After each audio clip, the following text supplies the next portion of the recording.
Hey everybody, it's Ryan here. In this video, I'm going to share with you why I stopped actively listening to people like Drake, 21 Savage, Diddy, Fat Joe, any of the artists that you probably see in the title above. Again, my name is Ryan. I live here in Las Vegas. The point of this video is not to condemn the people who are named in the title. I know a lot of these men are trying to feed their families. They're trying to be successful, what they think successful is. And so my point is not to tear those men down, but just give you my perspective on why I chose to opt out of hip hop culture, why I chose to opt out of listening to certain music. I pray that this video may open somebody's eyes. If it only opens the eyes of one person and I save their life from just going down a path of destruction, then I just pray that this video blesses you. And so one of the things that I just want to just take you guys back in my story, one of the reasons why I just completely fell in love with hip hop as a kid was because one of the things that I could quickly discern was that it was an art form based in truth, right? And so I think that us as human beings, like, we have an underlying spiritual nature. I believe that we all were created in the image of God. And one of the things that we know to be true about God is God tells us the truth. And so we have a longing, we have a thirst, a desire that's innately put in every single human being to be able to tell when somebody's telling you the truth. And so as a fan of hip hop, growing up as a kid, you could see, you could hear, you could feel the people who were telling truth in their music, who were being honest. And it's that honesty, I think, that we just lack in human society, is why I believe hip hop has become like the most popular genre of music, the most popular culture in society. And it's because of its influence. I want to just share with you some of the dangers that and traps that I fell into personally by just subscribing to this music. And so I started listening to hip hop when I was roughly around 7 years old. I remember going to Mid-City Records in Inglewood, California. This is a record store owned by Bill Clarity and his wife Edna. They were the landlords of our apartment building that we had. I grew up on 108th and Figueroa. I grew up in an active blood gang neighborhood. And so again, seeing the society around me, seeing everything that was transpiring in my community, and listening to the lyrics of hip hop, I could relate to it even at a young age of 7 years old. I remember going into the store and getting a Tupac album. I think the first Tupac album I got was Machiavelli. And I think, my brother got a couple records, Tupac's Greatest Hits, something to that fact. But it was not shortly after that, after listening to that album, where Tupac was actually murdered. And one of the things that I just wanted to bring to your attention, one of the flaws of hip hop and just any genre of music in general, is I think that most of the creators in that particular space do not realize the spiritual truth. Is that a couple of spiritual truths, actually. Number one, that life and death is in the power of the tongue. So some of these people, they're saying things to be true. Some of them have talked about death, and I'll talk about Tupac specifically. Like Tupac, he talked about death a lot, not caring about living, to live and die in LA, and different things like that. And what I believe unconsciously these people are doing and have done is they were speaking word curses over their life, where literally the words of their raps became like what's called a self-fulfilling prophecy. So you speak death over yourself so much that the spirit of death literally shows up at your house and it follows you around, looking for opportunities to take you out, because you've called for his name, you've called for his number to appear in your life.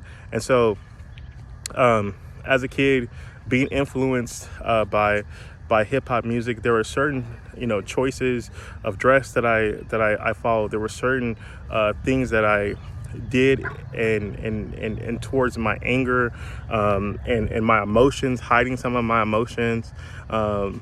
I know that there were several times where I would think about, situation where people passed away, And I didn't have like the emotional capacity to even deal with it, because I would listen to raps like Tupac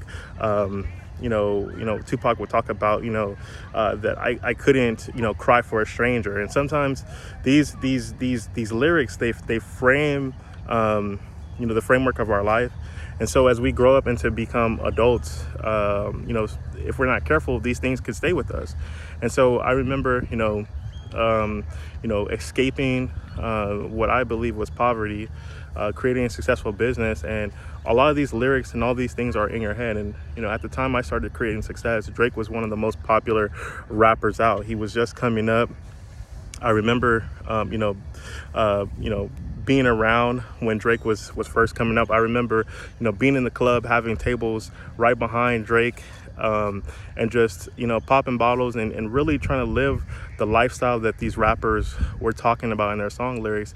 And I got so caught up and consumed with trying to live out the life that I heard these rappers talk about and articulate about, is because like we all have this internal desire to create success. I believe the one of the greatest gifts and the greatest curses of hip hop music in general is that it's rooted from a place of truth, right?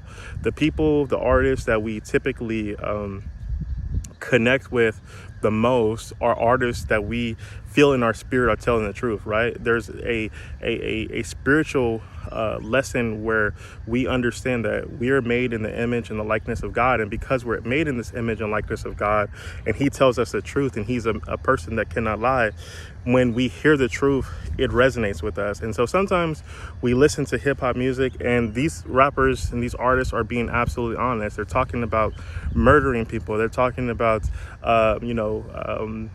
hurting women. They're talking about immoral things. And unconsciously, we can find ourselves enjoying listening to that music because on a spiritual level, we understand that there's truth that they're telling. And because they're telling us the truth, and we live in a society that's filled with lies, that there's something inside of us in our soul that just resonates with hearing the truth. And so when these destructive truths, right, become the framework that you base your life around, then it can actually cause devastation and calamity in your life. And so if you're a man, if you're a woman, you're watching this video, I just want you guys to consider, some of the music that you're listening to.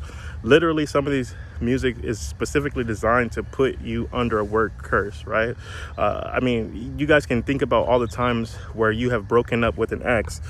There's something inside of you that wants you to listen to sad music, right? You want other people to be able to identify with the emotion that you're feeling. So you listen to this sad music, you listen to this, depressing music, and now you start to feel more depressed than you were before you even listened to the music. And then you got to listen to more music to find something that relates to you even more.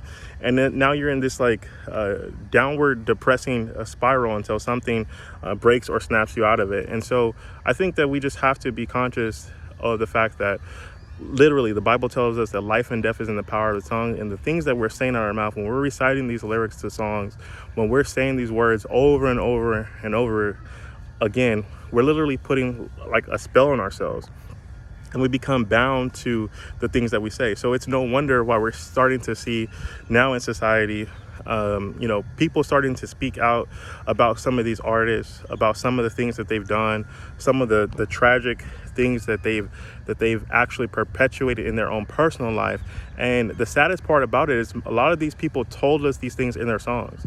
They told us they were doing these heinous things. They were told us that they were putting drugs in and women's drinks, and we sing right along with it, like as if these things are not actually happening. Now we're starting to see people become sued and go to court for some of these things. And so I just caution you. I know there's a rapper out there, his name is D1. He's been standing up, trying to advise people to not fall into like the hip hop culture trap.